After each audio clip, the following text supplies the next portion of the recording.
Have you ever sat on the edge of your bed in the morning, coffee in hand, staring out the window and thinking, what now? Not in a sad way exactly, but in a quiet, still kind of way. The house is peaceful, maybe too peaceful.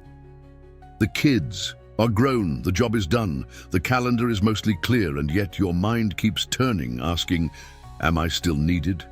Do I still matter? If that sounds familiar, you're not alone. Retirement is supposed to be a reward. All those decades of hard work, long days, skipped vacations, finally behind you. But what people don't talk about enough is what happens next. What do you do when the alarm clock stops buzzing? When no one's calling to ask for help with a deadline? When you realize you've got all the time in the world and no idea what to do with it? That strange, nagging feeling of uselessness can sneak in like a draft under the door. And before you know it, it starts to settle in your bones. But here's the thing.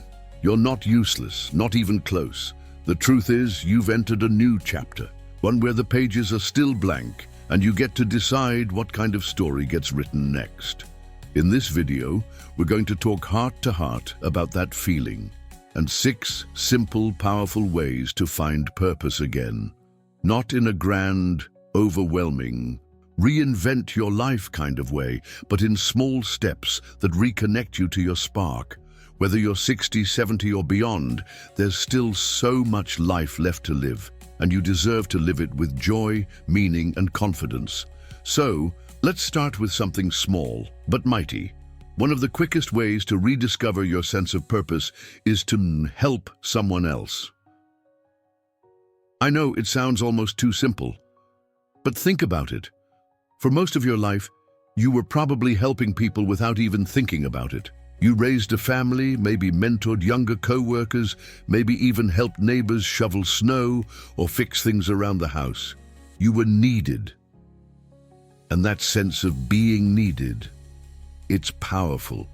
When that goes away, even if it's just because your kids are grown or you've left your job, it can leave a strange emptiness behind. But helping others, whether it's offering a ride to someone who can't drive, reading to kids at a local school, or just being someone who listens, fills that space in a beautiful way. There's something about showing up for someone else, even in a small way, that reminds you, I still have something to give. I still matter. You don't have to sign up for some big, time-consuming volunteer program. Start with something easy. Maybe there's a neighbor who lives alone and would love some company once a week. Or maybe you could teach someone something. You're good at gardening, woodworking, cooking, even balancing a checkbook. You'd be amazed how many younger people have no idea how to do some of the things you've been doing for decades. And here's the bonus. When you help someone else, you feel useful again, needed. And that feeling, that lights a fire inside you that nothing else quite can. Now let's talk about something that might feel a little uncomfortable at first, but it's one of the most powerful ways to reconnect with your purpose. Start learning again. You might be thinking, I'm done with school. That ship has sailed. But I'm not talking about sitting in a classroom with a notebook and a number 2 pencil. I mean staying curious, stretching your mind, picking up something new, not because you have to, but because you want to. You know how kids light up when they figure something out for the first time. That feeling doesn't belong to children. It belongs to anyone who dares to grow. And growing doesn't stop at retirement unless you let it. Maybe it's finally learning how to play the piano. Maybe it's taking an online class about art, history or astronomy, or a language you've always loved the sound of. Maybe it's reading a book you always meant to but never had time for. Learning something new gives you a reason to wake up in the morning. It adds rhythm to your days. But even more than that, it brings back that feeling of progress, and progress is the secret to feeling alive. Here's a quick story for you. A man I once spoke to had spent 40 years as a mechanical engineer. Retired at 65. He thought he was ready. He golfed a little, traveled a bit, but the excitement wore off. he felt adrift. Then one day, almost on a whim, he signed up for a painting class at the local community center. Had never held a brush before. His first canvas, pretty rough, but he stuck with it, and after a few months he found himself not just painting, but thriving. He started showing his work at small art fairs, even teaching others. His words to me were simple.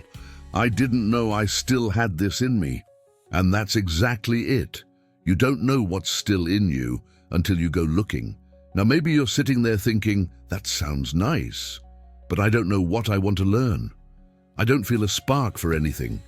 That's okay too. Sometimes purpose doesn't show up all at once. It unfolds slowly, like a sunrise. Give yourself permission to explore without needing a clear outcome. You don't need to become an expert or impress anyone or achieve anything grand. The only goal is to reconnect with your own curiosity. So whether it's helping others or learning something new, both of these paths lead to the same destination, a renewed sense of meaning. And they're paths you can start walking today. Not someday, not next year, today. And if this message is resonating with you, if you've ever felt that quiet emptiness after retirement and wondered what to do about it, go ahead and give this video a like. It helps more people like you find it. And if you'd like more uplifting, practical ideas for this next beautiful chapter of life, make sure to subscribe and join our little community here. Because here, we believe that life after 60 isn't the end of the story. It's just the beginning of a new one. Now that we've talked about the power of helping others and the joy of learning something new, let's keep going. There's another piece to this puzzle, one that often gets overlooked, but it could be the missing link you've been waiting for. And that missing link is connection. Honest, heart-level connection. Now, I'm not talking about making small talk at the grocery store or waving to a neighbor across the street, though those little interactions can absolutely lift your day. I mean real connection, the kind where you feel seen, heard, and valued, the kind that reminds you, I belong somewhere. I matter to someone. After retirement, it's easy to slip into isolation without even realizing it. The rhythm of the day slows down, friends might move away, and family can get busy with their own lives. And while solitude can be peaceful, too much of it can start to wear on your spirit. That feeling of invisibility, of being alone in a crowded world. It's more common than most people think, but it's not something you have to accept. Rebuilding. Connection doesn't mean you have to throw yourself into a social whirlwind. It can start small. Maybe you reach out to an old friend you haven't talked to in years. Maybe you join a group, book club, walking group, community garden, even something online if getting out is a challenge. You don't need a crowd. Even one or two kindred spirits can make all the difference. And if you're feeling hesitant, if you're thinking, I wouldn't know what to say, or what if no one's interested? That's completely normal.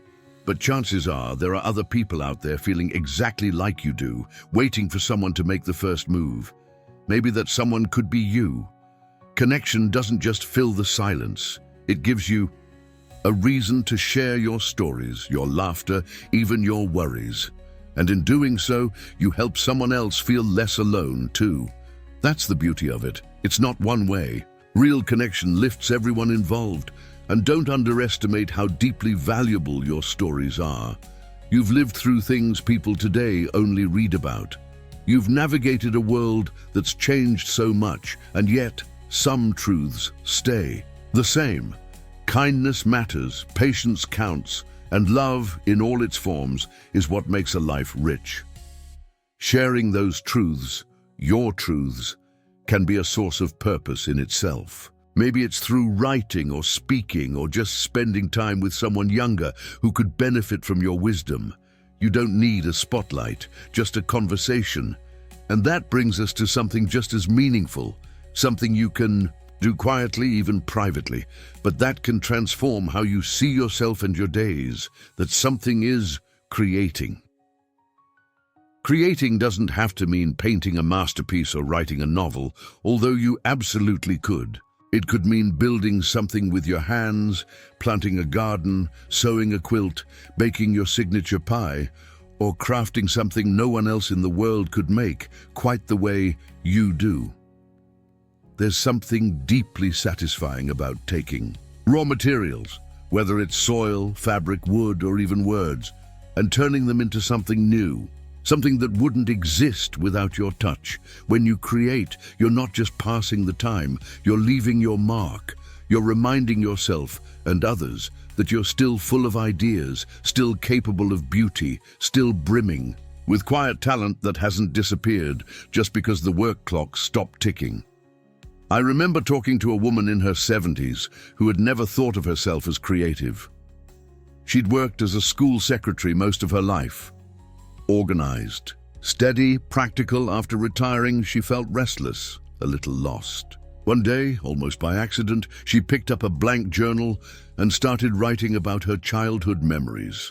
Not for anyone else, just for herself. She said it started out awkward, even silly, but after a few weeks she was hooked.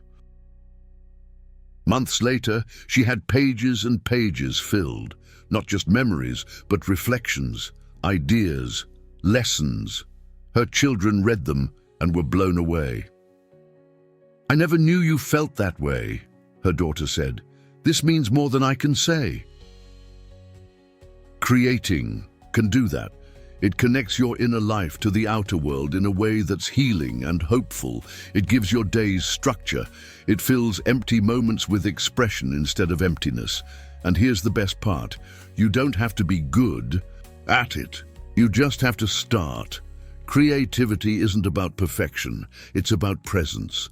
Being present in the moment, using your hands, your heart, your imagination. Even if it's messy, especially if it's messy. If you've ever baked cookies and smiled at the smell, or arranged flowers just because they looked pretty, or hummed a tune while washing dishes, you already know how to create. You just need to give yourself permission to do more of it. So far, we've talked about the power of helping others, the joy of learning, the importance of connecting, and the magic of creating. Can you feel it? The little threads of purpose, starting to weave themselves together again. Each of these actions, however small, says something quietly powerful. I'm still here. I still count. I still have something to give. And you absolutely do. If this message is lifting you even a little, I'd be so grateful if you gave this video a like. And if you want more encouragement, ideas, and heart-centered conversations like this one, go ahead and hit that subscribe button. This space is just for you. Now let's keep going, because there's something else, something deeply personal that ties everything together in the most meaningful way. And that something is legacy. Now, don't let that word intimidate you. We often think of legacy as something grand, statues, buildings, maybe a name in the history books. But legacy is actually something much quieter. It's the love you leave behind, the values you pass on, the way you made people feel. It's the memories your grandchildren carry when they talk about you years from now. It's the comfort someone gets from your stories, your smile, your steady presence. You're building your legacy every single day, whether you realize it or not. Maybe your legacy is a recipe you taught your daughter that she now makes for her kids every Sunday. Maybe it's the way you always remembered birthdays, or how you never left a room without offering help. Maybe it's how you taught someone to stay calm under pressure, or how you made them laugh during hard times. These are the things that last. Not the money, not the stuff. The moments. The example you set. And what's so powerful about focusing on your legacy is that it shifts your perspective. Instead of thinking, what am I doing with my time? You begin to ask, what am I leaving behind? Not in a somber way, but in a beautiful, hopeful way. Every act of kindness, every word of encouragement, every effort to show up for someone else, it all adds up. It all matters. A gentleman I met once told me that after retirement, he started writing. Letters. Not emails, not texts, actual handwritten letters. He wrote to his kids, his grandkids, old friends. He didn't try to sound profound, he just wrote honestly. What he was thinking about, what he'd learned lately, how proud he was, what he wished someone had told him at their age. At first he didn't think anyone would care, but one day his granddaughter told him she kept every single letter in a shoebox under her bed. She said, when I feel overwhelmed, I take one out and read it. It makes me feel like you're with me. That's legacy, that's impact. And you don't have to wait for the right time to start. It's never too early or too late to start thinking about how you want to be remembered. And again, this isn't about trying to impress anyone. It's about sharing your heart, your experience, your truth. That's more than enough. Which brings us to the final piece of this puzzle, the most personal one of all. Taking care of yourself. I know, it might not sound like a purpose, but hear me out. You've spent so much of your life taking care of others, your kids, your spouse, your co-workers, your community. And now, in this chapter of life, part of your purpose can and should be taking care of you. This isn't selfish, it's wise, because the better you feel, physically, mentally, emotionally, the more fully you can show up in all the other areas we've talked about. When you move your body, you're not just staying healthy, you're sending a message to yourself. I'm still active. I still want to be here fully. When you nourish yourself with good food, with sleep, with rest and peace, you're honoring your own worth. You're saying, I still matter. And here's the deeper truth. Taking care of yourself doesn't just benefit you. It inspires the people around you. It teaches younger generations that aging isn't a slow fade. It can be vibrant, strong, beautiful. That growing older doesn't mean shrinking down. It means rising up into wisdom, freedom, and grace. So whether it's going for a daily walk, joining a yoga class, learning to meditate, or simply giving yourself permission to slow down without guilt, this kind of care is essential. It's not just about living longer, it's about living better. You still have so much to offer.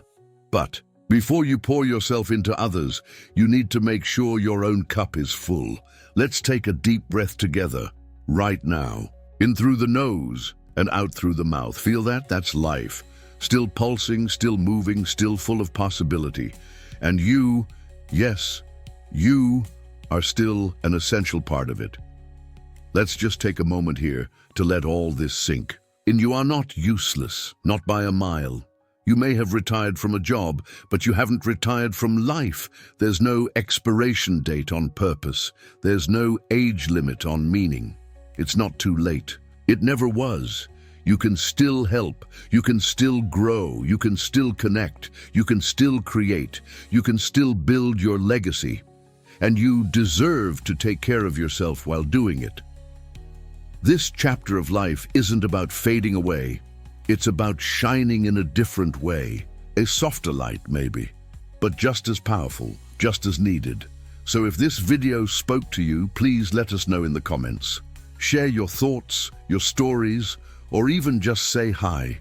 You never know who might read your words and feel just a little less alone because of them. And if you haven't yet, please like the video and subscribe to the channel. We're building a community here, a space where aging is celebrated, not feared, where purpose isn't something you leave behind, but something you carry forward every day. Thank you for being here. Thank you for being you. And here's to living your best life at any age. The next chapter, it's yours to write. And I, for one, can't wait to see what you do with